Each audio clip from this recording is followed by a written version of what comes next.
Love, Loss, Long Beach.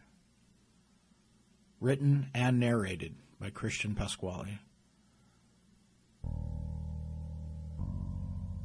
Aces never fall.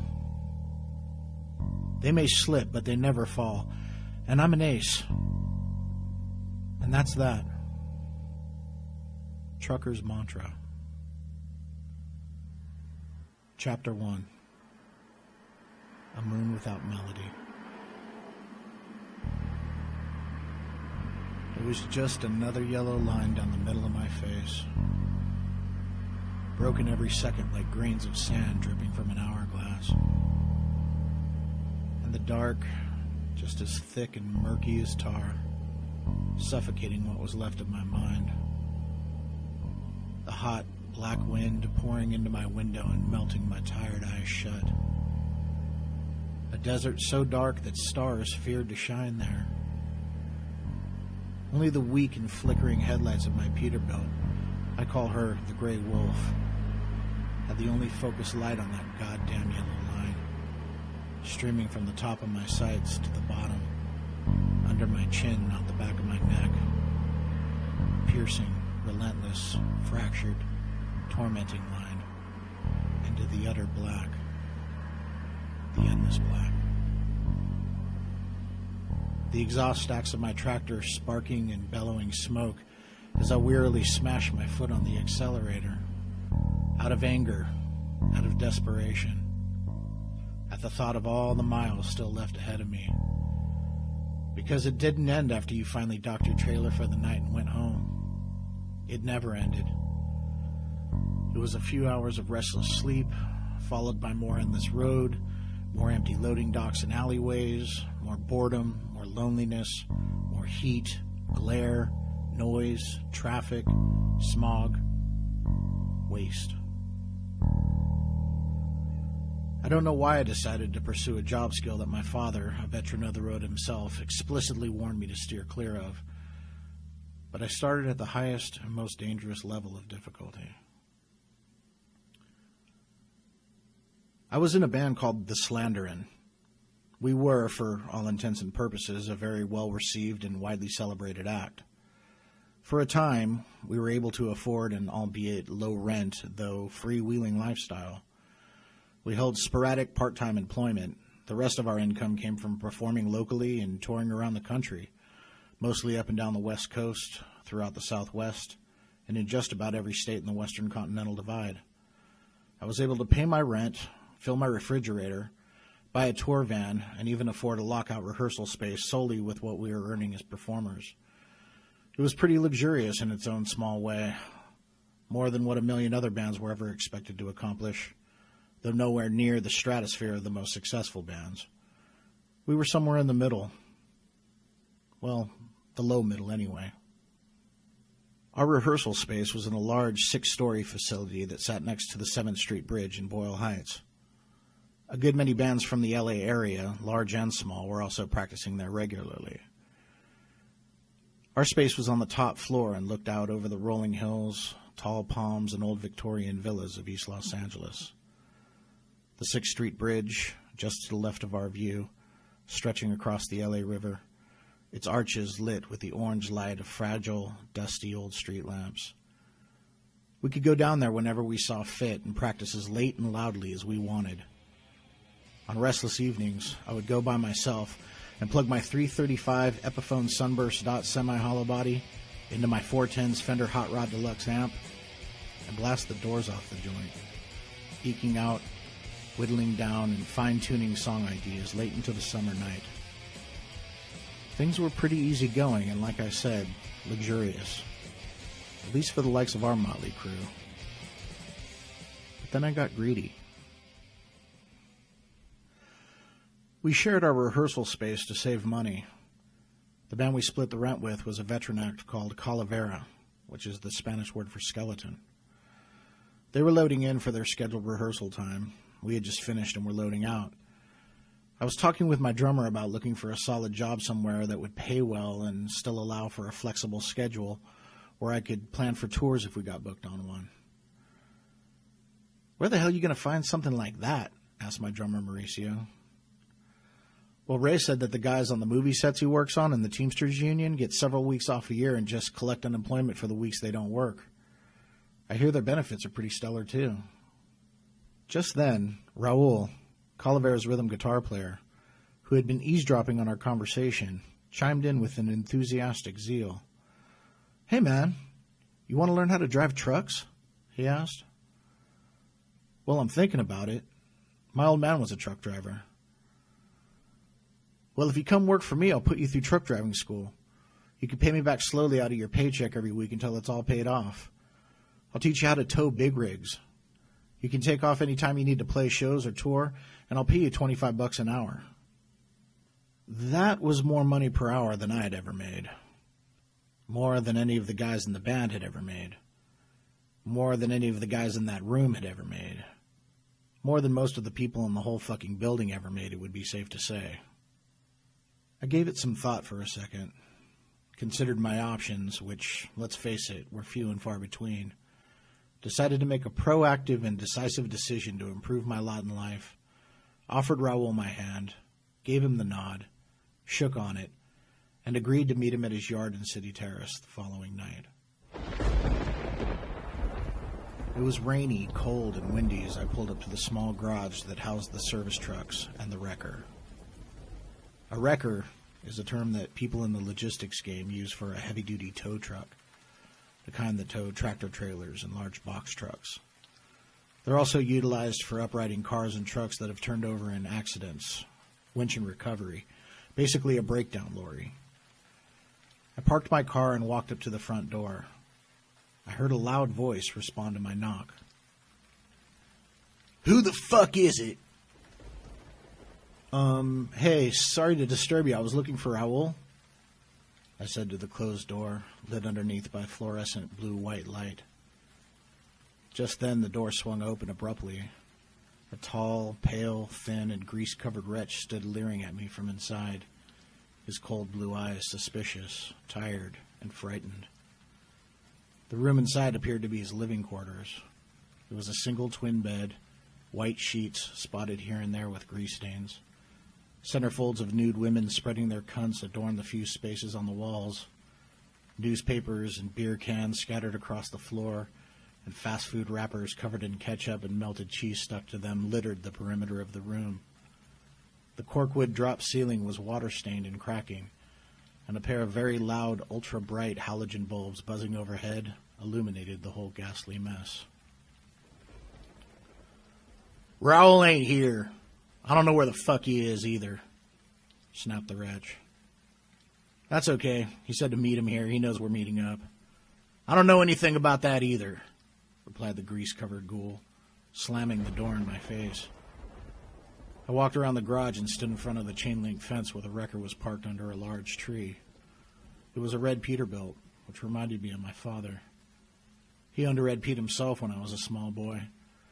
I'd watch him in the early evening in his cowboy hat and boots, smoking Marlboro Reds, while he washed and polished it to a pristine, impeccable shine. This Pete was far from the kind of perfection and care my father lavished his machinery with. It was rusted, the wheel wells were covered in mud, the front fender was dented, and the grill of the radiator had wet leaves smashed in between its crevices. The chassis was outfitted with several lockboxes for tools, a large crane for winch and recovery, and a T-shaped wheel lift that stuck out of the back that hooked forks under the axles of the vehicles it towed. It still looked imposing, though, in spite of the many years and long miles it wore on its face. The cold wind blew as I pondered its dimensions and just how in the world I was going to master such a beast. City Terrace is one of the most dangerous neighborhoods in East L.A. The gangs that reside in that territory are extremely active and known for their hair-triggered tempers. I stood there quietly in front of the wrecker, waiting for Raul, at the same time wary of my surroundings, keeping a vigilant eye peeled for passing carloads of shaved-headed killers. One false glance or perceived dirty look could get you riddled with hot lead. Lowered 64 Impalas and Buick Regals cruised the deep valleys and hillside passes that surrounded me on all sides. The hills themselves like great fortresses, spotted here and there with old houses, propped up on stilts, with orange and red lights glowing behind tattered and stained curtains. The youngsters of the clique would climb the steep hillsides to sit in the tall grass away from the street lights, and would smoke PCP and drink tequila and shoot their pistols into the cloudy, wet sky or at the glimmering lights of downtown that sat like a jeweled crown before them, hoping to bust out a window or smash out a light or kill some puto huevo punk, their eyes wild and manic and free. After what seemed like a long while, Raul pulled up and parked. He got out of the car and walked across the street towards me. Before he reached me, he went into his pocket, pulled out a set of keys and threw them to me and said, "Get in, you're driving." I caught the keys and looked at him with a grin that said, "Wait, you're kidding, right?" He just looked at me with a straight face. "Come on, motherfucker, let's go. Climb on up. We got a tow to do." Whoa, wait up. I've never driven a semi before. Are you nuts? No time to learn like the present, fool. Let's go. It's really not as hard as you think. I gazed up at the Pete. It suddenly looked 10 times more imposing and impossible than it already had. Raul climbed up into the passenger side door and buckled himself in. I put one foot up on the wet, slick metal step and slipped, slamming my shin bone into the diamond-grate spiky surface of the stair, gouging a nice tear in my pants and digging deeply into my flesh. "Fuck! Motherfucker!" I shouted. The cold air made it hurt all the more. "Be careful, dude. Take your time with this beast and she'll do you right," warned Raul. I could feel the blood running down my leg and turning cold by the time it reached my ankle, my sock soaking it up and getting wet. I climbed into the driver's seat and stuck the key in the ignition. I looked out the windshield and couldn't see the street under us.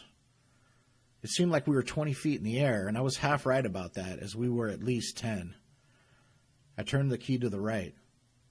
Nothing happened.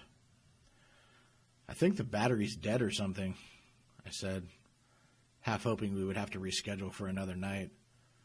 My hands were wet and cold and shaking from nerves. "No, you just have to push that button," said Raul, pointing at a small silver button just to the right of the ignition.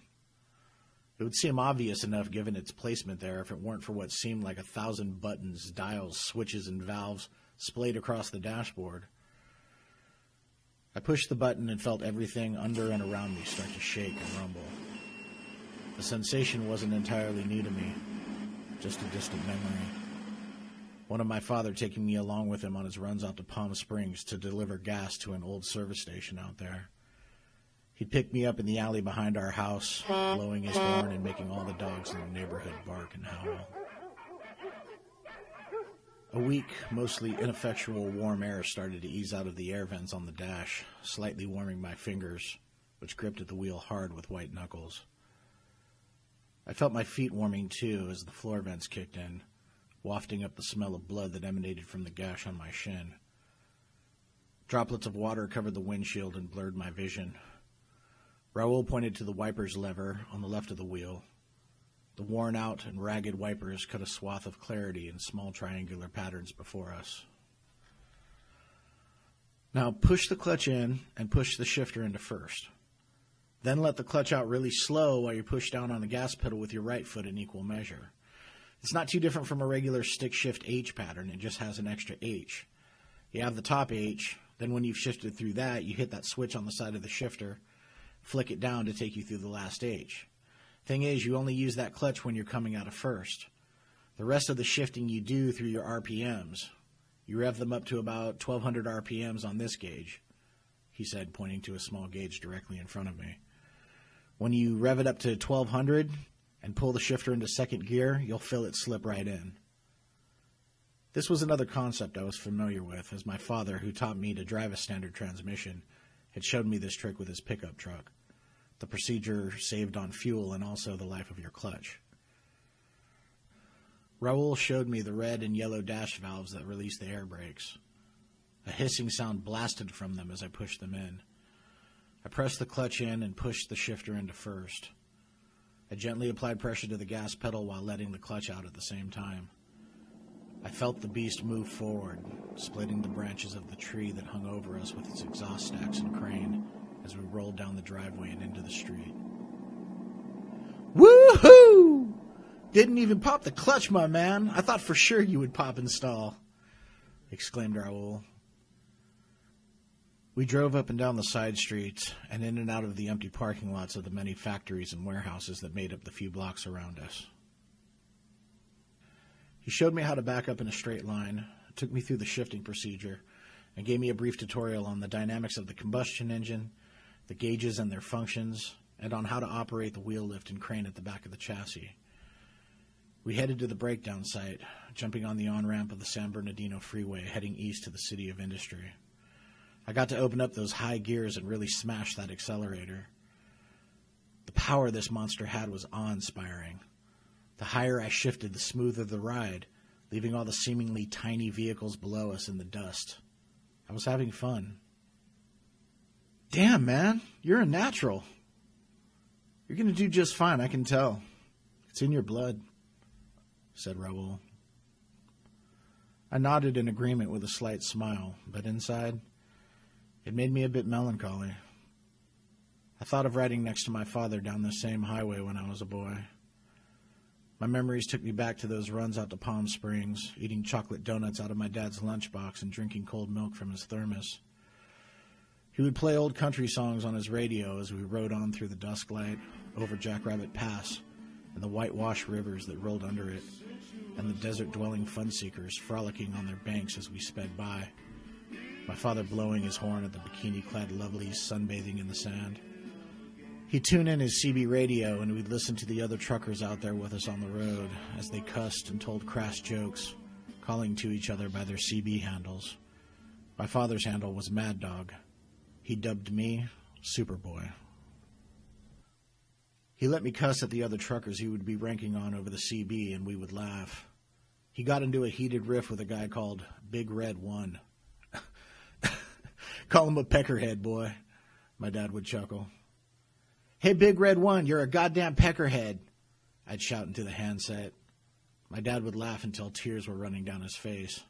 I'd laugh at him laughing. Hell, even Big Red One could be heard laughing over the radio, somewhere out there in the dark. We'd pull into the old service station. It was plain without a name, just a half-burnt-out green neon sign that said, gas. There were just a few pumps, a garage for oil changes and tire repair, an old Coke machine sitting out front, the kind you open like a refrigerator. An old man sat inside at a cash register, loaded 38 Special stashed underneath it, his hat pulled down over his eyes, tilted back in his chair, dreaming of air conditioning and Vegas showgirls. My dad would go in and rouse him, getting the key for the tanks that sat buried under the asphalt beneath the station. My father would look dashing in his uniform, flat stomach, muscle-bound, pressed work pants, shirt clean and tucked in.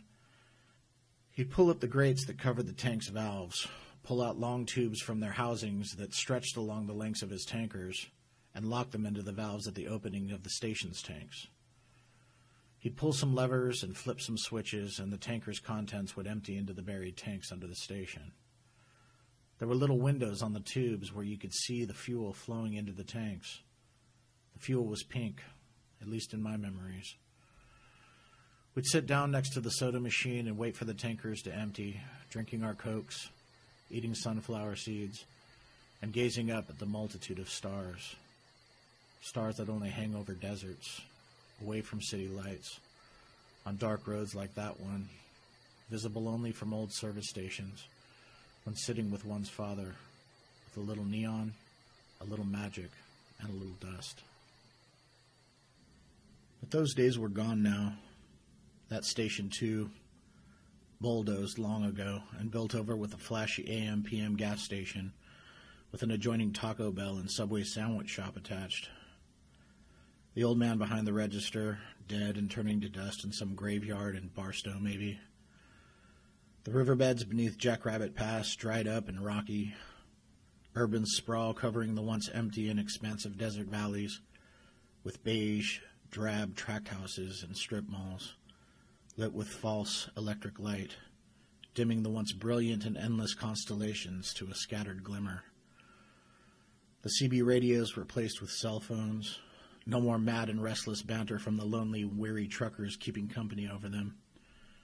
And my father, dead at 48 from a brain tumor.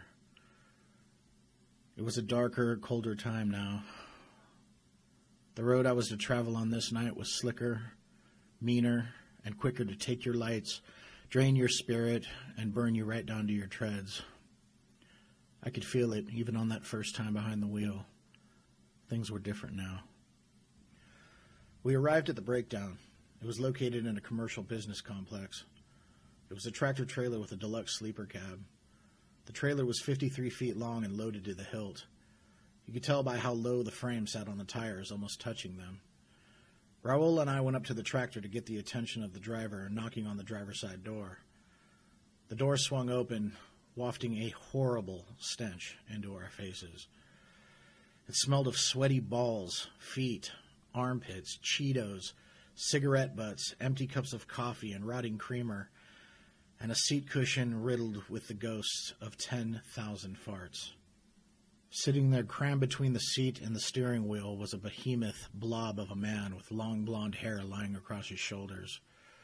He wore sweat shorts, an oversized T-shirt with a Tasmanian devil graphic on the front, stained with mustard, chocolate, and sweat.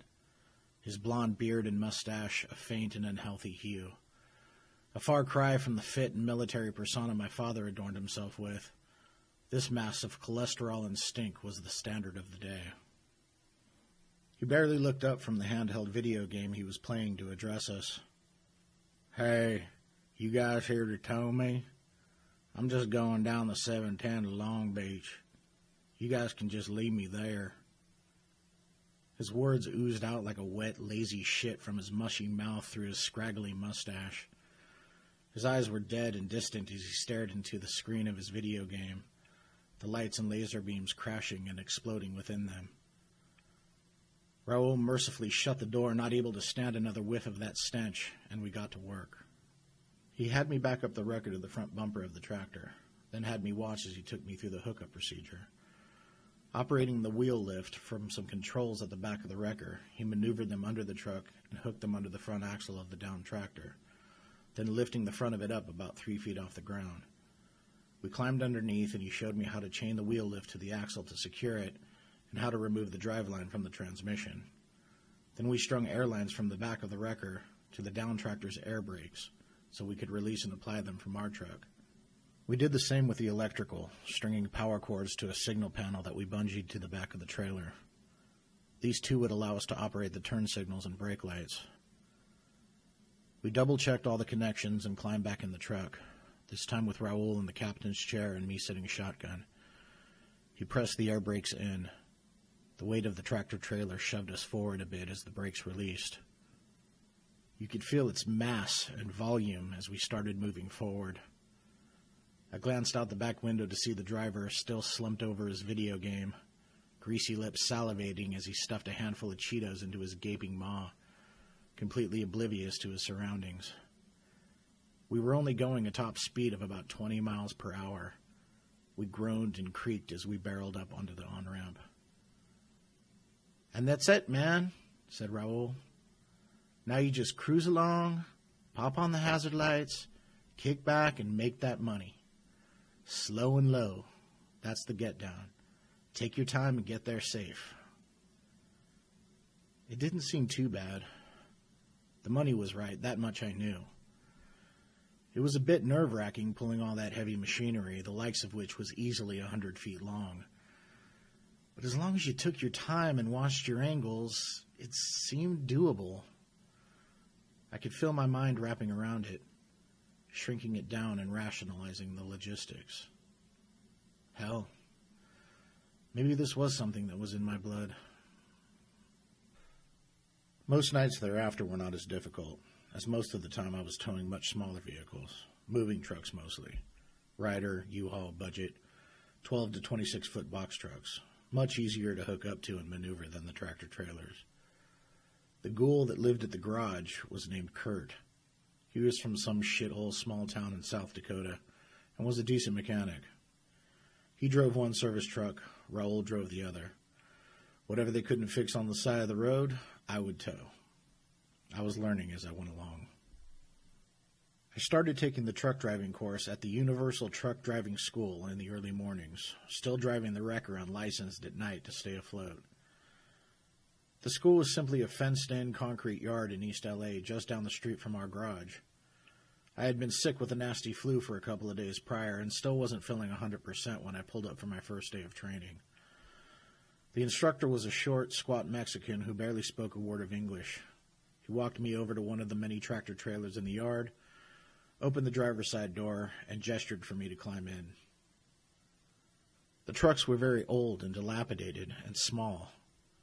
A guy my size could barely fit behind the wheel. They were built so long ago, the people who drove them originally were actually smaller. No shit.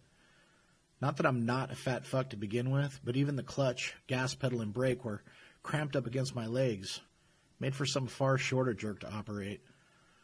I crammed myself between the wheel and the seat. Neither were adjustable, and I was stuck in place. The wheel jammed into my ribs.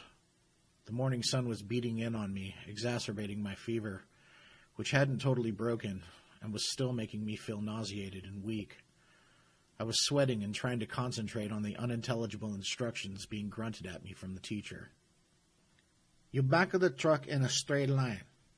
If the trailer go to the left, you turn the wheel to the left. If it go to the right, you turn to the right. His lips were fat and wet as he spat out his broken English. The engines from the other trucks were loud, so I was only catching bits and pieces of what was being said.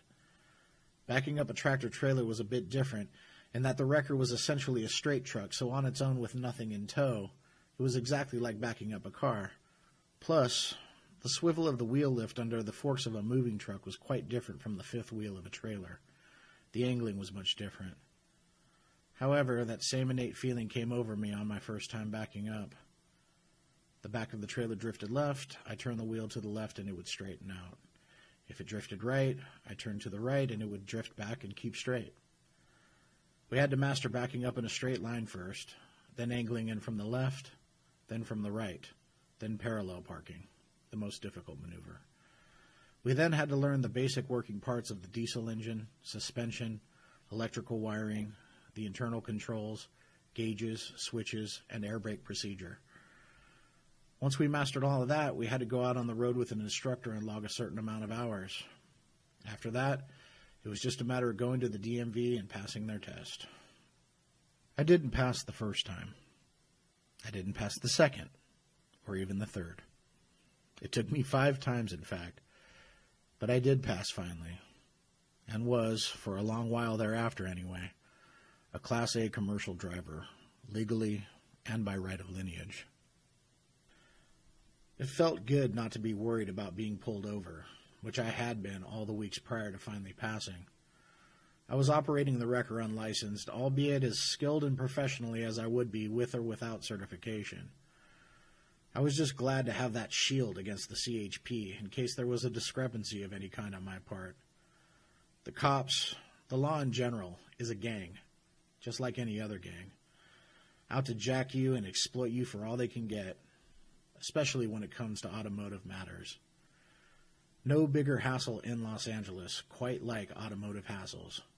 Moving violations, parking tickets, accidents, courts, maintenance, registration, all a royal pain in the dick. I was solid now, ready to take on any test.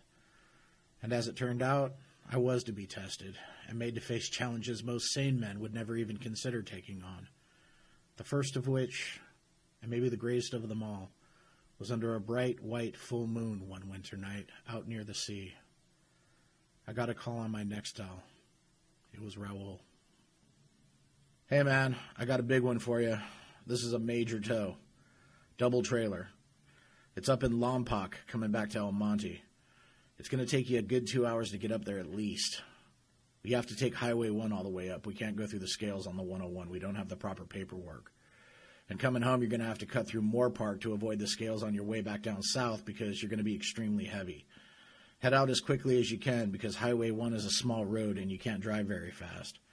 So get going and call me if you have any issues. I was half asleep and only taking in a small bit of what was being thrown at me. There are few things harder than dragging oneself out of a warm bed in the dead of a cold night to face such undertakings. The best thing to do was to just jump to your feet, shock yourself. It was harder to lie there lollygagging. I leapt to my feet, went down the hall to the showers, turned the water on nice and hot, and got in. I didn't have time to luxuriate, just enough to shock the system, splash around, and wash the crust from the corners of my eyes.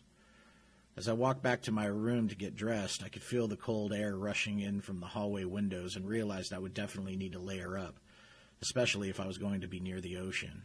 The air near the sea in the California winters can be icy. I put on my thickest pair of jeans, woolen socks, boots, a thermal undershirt, a t-shirt, a hoodie, a flight jacket over that, and a knit beanie for my bald head. I got in my car and drove to the 7-Eleven for a big, steaming hot cup of blueberry-flavored coffee and a few creamers, then to where we kept the wrecker.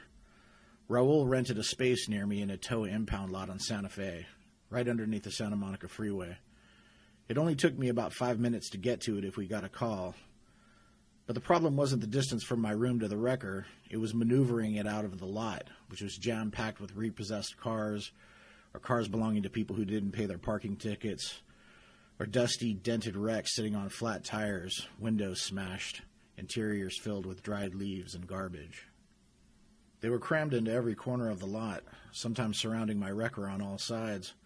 We'd often have to call the owner of the lot to have one of his men come down in the middle of the night and pull some of the cars out of our way so we could get out. On this night, though it was a tight squeeze, I was able to inch out slowly and methodically until I was free of the gate. I turned the corner onto the on-ramp, headed westbound towards Santa Monica and the Pacific Coast Highway. I reached the 10 freeway PCH interchange in about 20 minutes. I swooped down onto the coastline under the moon, white, bright, and large, looming over the choppy ocean, glimmering whitewash falling shoreside and foaming glorious clouds of salt water crushing into the sand. The heater was warm, too warm in fact, so I rolled the window down and let the bitter cold rush in, mixing with the heater on full blast, the warm of it keeping my toes nice and cozy, clear up to my chest from the dash vents, while the salty ocean wind poured in, blasting my face and keeping my tired eyes watering and awake. I could see the silhouette of Santa Catalina Island out on the dark horizon, and the offshore oil rigs that line the coast, spotted all over with harsh yellow lamps, like little jeweled towers glistening in the black ocean. It was late, so the highway was wide open and quiet. I cut into the coves, blowing by under the cliffs of Malibu to my right, leering quickly into the soft, warm, and balanced lights of the opulent homes sitting on stilts over the shore and above me hillside, and imagined what it would be like to rise each day to the cloudy Pacific Ocean morning. The people in them waking from their fat, soft, silken beds, having breakfast of Eggs Benedict and Bloody Marys as they watched the whitecaps rolling in. But for me it was the cold wind, the crashing waves, the roar of the engine, the vents keeping my feet warm, a cup of coffee keeping my empty stomach warm, the pearl moon. These became one's friends on lonely 2 a.m. roads, the dark night in all of its luster, the only friends for miles. I circumvented the Camarillo way station by coming up through the marshlands and airfields along the coast, following Highway 1 up through them to where it connected to the 101 Ventura Freeway northbound. I passed through the lettuce fields, pumpkin patches, and orange groves of Camarillo and Oxnard, past Port Hueneme, over the Santa Clara River into Ventura, with its sleepy beachside bungalows, dive bars, and sandy sidewalks, passing under its rusted trestles, tarnished green and sooty from decades of the mile-long cargo trains crossing over them. Then on past Muscle Shoals to Summerland, lined with beautiful candy-colored Victorian homes on the grassy seaside cliffs that overlook their quiet coves and nude beaches. Then further north, nestled to the foothills of Los Padres National Forest, lay beautiful Santa Barbara, streets lined with date palms and gardenias, little wood-framed homes with white picket fences and lemon trees in the backyard. Little weather-beaten sailboats were anchored off the pier, drifting in the waning tide. The missions, old adobe and dark wood, the pipe organs inside them howling ghostly notes as the high winds passed through them. The air was filled with the smell of wildflowers as I rode on through Santa Barbara, then further still through Goleta, El Capitan State Beach, Gaviota, then reconnecting with Highway 1 at Los Cruces, as it wound and turned through many twisted, rocky curves and dark tunnels. Then, heading up a very steep grade, I finally saw it, facing up the grade, sitting on the side of the road to my right. It was a monster, a beast, a gargantuan, a mammoth of steel, rubber, chrome, and fuel. As I pulled up alongside of it, I shook my head in disbelief. How in the flying fuck? I moaned, as I backed the wrecker up to the front bumper of a Swift Transportation tri-axle deluxe sleeper cab with not one, but two trailers, car haulers to be more precise, full of SUVs. A truck full of trucks. The driver's side door opened as I was climbing out of the wrecker. A black man in his mid to late 50s, wearing nothing but a wife beater, boxer shorts, and a pair of shower shoes, jumped down onto the gravel and greeted me with a wave.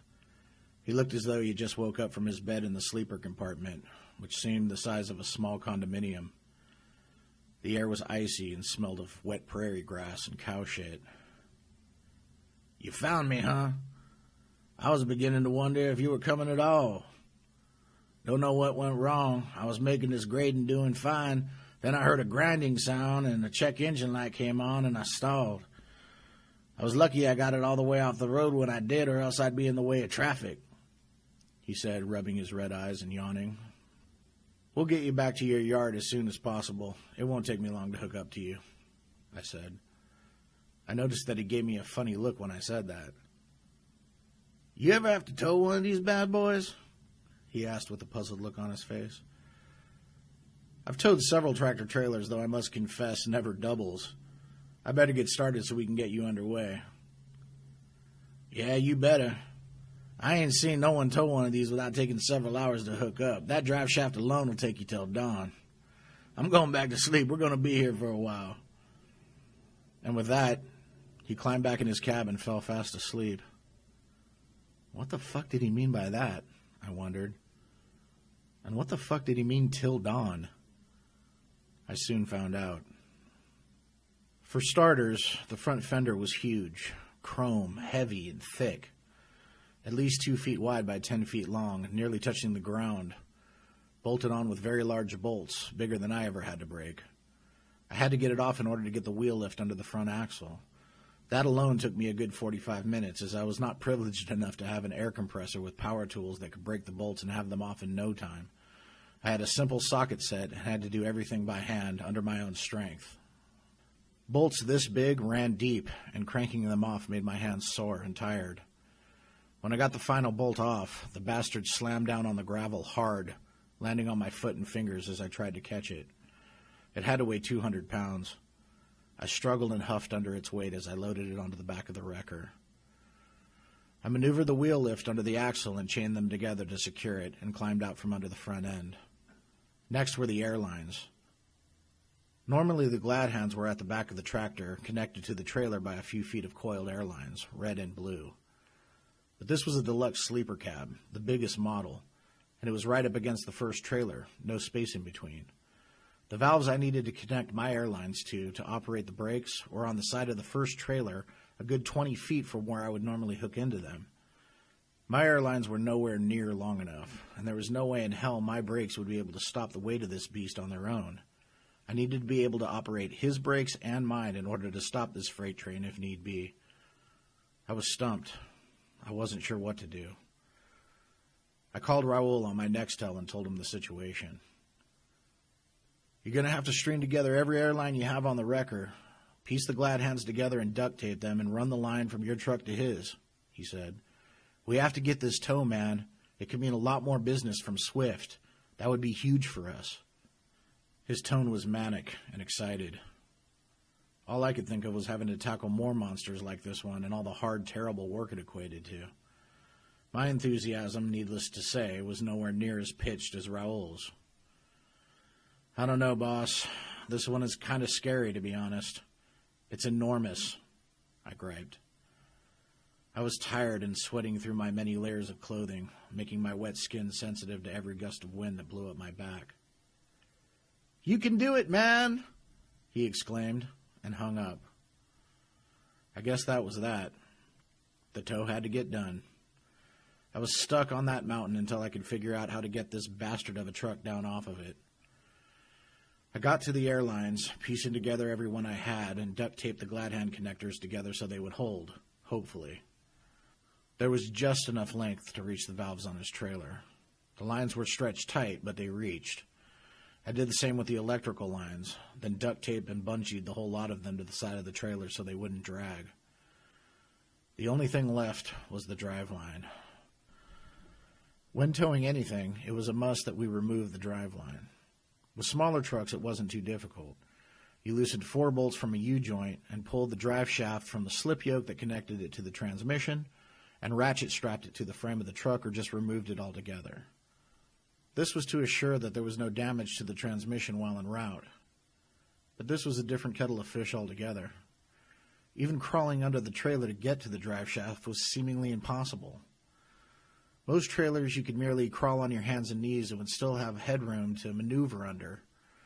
This trailer had fiberglass fairings the length of the trailer between the wheel wells, which blocked mud and debris from damaging the undercarriage. There were a few inches from the bottom of the fairings to the gravel. The only thing I could do short of taking them off altogether was to peel them back far enough for me to squeeze under them and slide myself across the rocky ground to get beneath the trailer. I was about halfway in when my grip slipped and the fiberglass snapped back and pinned me, cutting into my bare stomach. I was squashed like a bug. It scraped me up something fierce. I laid there, half laughing, half crying, and struggling to breathe. I laid as flat as I could and tried not to panic. My feet were under the trailer, while my top half lay with my bare back flat on the jagged gravel, my eyes skyward and blurred with tears. The stars were biting bright, like little stab wounds in the black sky. I looked over my shoulder westward at the frozen moon. It was so bright it almost hurt my eyes to look directly into it. It was big, so close it seemed a few paces away to touch. It took me back to a couple of months prior, mid-October, playing at an outdoor festival right underneath the 4th Street Bridge on Santa Fe Avenue, just around the corner from the hotel where I lived. We loaded onto the stage. There were people gathering in front of it, young girls in bikini tops and cut-off shorts, enjoying the unusually warm fall weather, browning in the setting sun. There were lovely smells from the many vendors along the street, selling confections and barbecued meats, sweet with teriyaki sauce and roasted onions and corn. People drank beer and tequila from paper cups and thermoses, and the smell of weed floated on the warm breeze. The PA came on and we strummed loud, crunchy chords from our guitarist to check the sound. My drummer Mauricio kicked his bass drum and banged his floor toms. The sun was set and a huge, full orange moon rose up over the Angeles Crest Mountains before us. The 4th Street Bridge above us, and the crowd stirring below, drunk, stoned, horny, wild-eyed, awaiting our war dance. I got on the microphone and said, "This one's dedicated to the 4th Street Bridge and that haunted moon out there over the mountains. 1, 2, 3, 4! The crowd looked over their shoulders and screamed out to the moon, raising their hands high in the air as we dug in.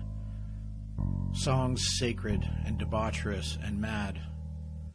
Songs that when I performed them live on stage always had me marvel at their progression from mere thoughts somewhere deep in my subconscious to the forefront of my mind. Manifested some nervous twitch and rhythm, a beat on a desktop or slapping my knee, then his words spilling in over melodies, then to the acoustic guitar in a closet or a bathroom, stringing together progressions. Then in a studio, hammering it out with my bandmates, fine-tuning it for live performance. To that moment there under the bridge, through the amplifiers, striking those chords that came out of the blackness of my mind, out over the crowd, up into the sky. My melodies, wrapped around the autumn moon, while the dancing masses of humanity swirled at our feet in a frenzy of rocking lust and abandon. But there was no melody around the moon on that cold mountain road in Lompoc. That white moon, like the eye of some dead shark, bleak and relentlessly staring me down as I lay pinned under the fairing of that trailer. It made my blood run cold at all the distance that lay between that warm autumn evening, full of madness, laughter, joy, and song, to this barren place.